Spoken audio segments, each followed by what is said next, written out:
आज Doubtnut app download करें। Doubtnut पर अपने सभी गणित, रसायन विज्ञान, भौतिक विज्ञान और जीव विज्ञान के डाउट्स का करो सफाया। बस प्रश्न की फोटो खींचो, एक ही प्रश्न को क्रॉप करो और तुरंत वीडियो सोल्यूशन पाओ। अभी डाउनलोड करें। प्रश्न दिया है, एक सरल लोलक को पृथ्वी की सतह से 64 किलोमीटर ऊपर ले जाया जाता है। इसके नए आवर्तकाल में यहाँ पे 1% की वृद्धि होगी या फिर 1% की कमी आएगी, 2% की वृद्धि होगी या फिर 2% की कमी होगी। इसको हम लोग को बतलाना है। तो आइए हम लोग इस प्रश्न को हल करते हैं और देखते हैं कि कौन सा विकल्प जो है सही होगा। तो ये रहा हमारे पास हमारी प्यारी पृथ्वी और उसकी त्रिज्या हम लोग केंद्र से अगर लेंगे तो r मान लेते हैं। देखिए, अगर हम लोग यहाँ पे सरल लोलक को रखेंगे पृथ्वी की सतह पर, पहले है मान लेते हैं ये हमारा सरल लोलक है, ठीक है। तो इसका जो आवर्तकाल t होता है ये हमारे पास बराबर हो जाता है 2 पाई गुणित वर्गमूल l बटे g, जहाँ पे l सरल लोलक की लंबाई होती है, g गुरुत्वीय त्वरण होता है, 2 पाई नियतांक होता है, ठीक है। और जो गुरुत्वीय त्वरण g होता है इसको हम लोग जानते हैं, ये हमारे पास हो जाता है g m बटे r और फिर इस पूरे का वर्ग, ठीक है। इस तरह से हमारे पास मान होता है। तो g जो है सार्वत्रिक गुरुत्वाकर्षण नियतांक होता है, m जो है जो हमारे पास पृथ्वी का द्रव्यमान है वह होता है, r जो है पृथ्वी की त्रिज्या होती है, ठीक है।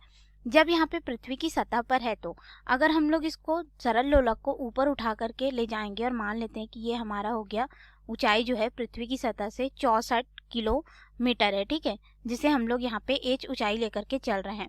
तो हमारे पास यहाँ पे पृथ्वी की त्रिज्या इतनी होगी केंद्र से दूरी, और फिर दूरी h ऊंचाई और चली गई, अर्थात हमारे पास यहाँ पे अगर हम लोग देखें तो जो आवर्तकाल होगा t, ये वाले सूत्र में पहले अगर हम लोग मान रखें या फिर r धन h करके भी रखें तो हमारे पास यहाँ पे क्या हो जाएगा 2 पाई गुणित यहाँ पे हो जाएगा l और फिर बटे में g है, तो g का मान हम लोग यहाँ पे नीचे में रखेंगे तो बटे का बटा होने की वजह से r का जो वर्ग है वह ऊपर चला जाएगा। लेकिन अगर हम लोग इसको दूसरी स्थिति के लिए लिखे तो ये क्या हो जाएगा r धन h और फिर पूरे का वर्ग बटे यहाँ पे हो जाएगा g गुणित कैपिटल M, इस तरह से मान हो जाएगा।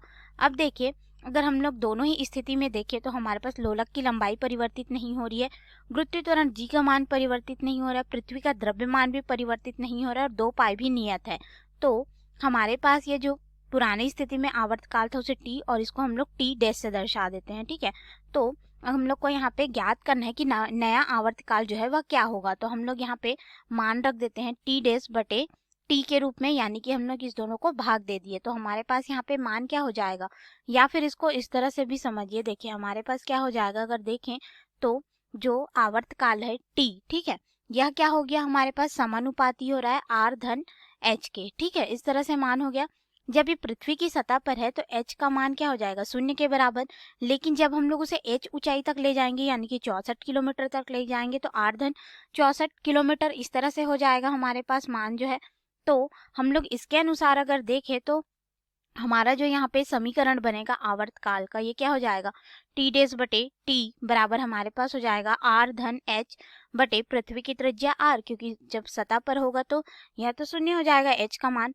अब अगर हम लोग इसको आगे हल करेंगे तो यह क्या हो जाएगा 1 धन h बटे r के रूप में हो जाएगा। इसको हम लोग क्या किए, r को उभयनिष्ठ लेकर के हम लोग इस समीकरण को आगे बना लिए। अब हम लोग इसको आगे हल करेंगे तो हमारे पास यहाँ पे क्या हो जाएगा, मान रखने पर t डैश बटे t बराबर यहाँ पे हो जाएगा 1 धन, देखो मान जो है ऊंचाई का वो कितना है 64 किलोमीटर है, मान को भी 64 किलोमीटर में ही रहने देते हैं।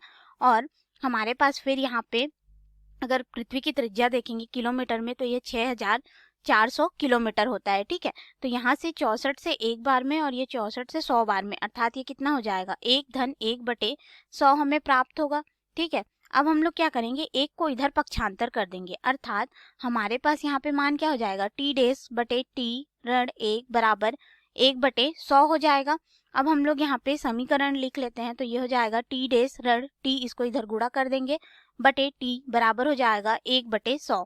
अब हमें यहाँ पे ये देखना है कि इसका जो आवर्तकाल है उसमें प्रतिशत वृद्धि कितनी होगी या फिर प्रतिशत कमी कितनी आएगी। तो हम लोग उसके लिए क्या करेंगे, 100 को इधर गुणा कर देंगे, अर्थात t डैश ऋण t बटे हो जाएगा t गुणित यहाँ पे हो जाएगा 100 बराबर 1, इस तरह से मान हो जाएगा।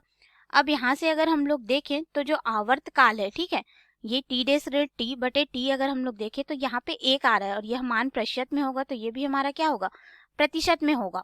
और हम लोग यहाँ पे घटा किससे रहे, टी डैश से घटा रहे हैं, यानी कि जो नया आवर्तकाल हमें प्राप्त हुआ वह टी डैश हुआ, ठीक है। तो हमारे पास यहाँ पे नए वाले से हम लोग पुराने में घटा रहे हैं और पुराने से भाग दे रहे हैं, तो हमारे पास यहाँ पे 1% प्राप्त हो रहा है, यानी कि ये किसको दर्शा रहा है, वृद्धि को दर्शा रहा है। तो आवर्तकाल जो है उसमें हमारे पास यहाँ पे क्या हो जाएगा, 1% की वृद्धि होगी। अब इसके अनुसार अगर हम लोग अपने विकल्प में आएंगे तो विकल्प ए दिया है 1% की वृद्धि होगी, बिल्कुल सही है। तो हमारा ए विकल्प जो है सही उत्तर होगा इस प्रश्न के लिए। धन्यवाद। कक्षा 6वीं से 12वीं से लेकर नीट, IIT, JEE वो एडवांस के लेवल तक 1 करोड़ से ज्यादा छात्रों का भरोसा। आज ही डाउनलोड करें डाउटनेट ऐप या व्हाट्सएप करें अपने सारे डाउट्स 8400 400 400 पर।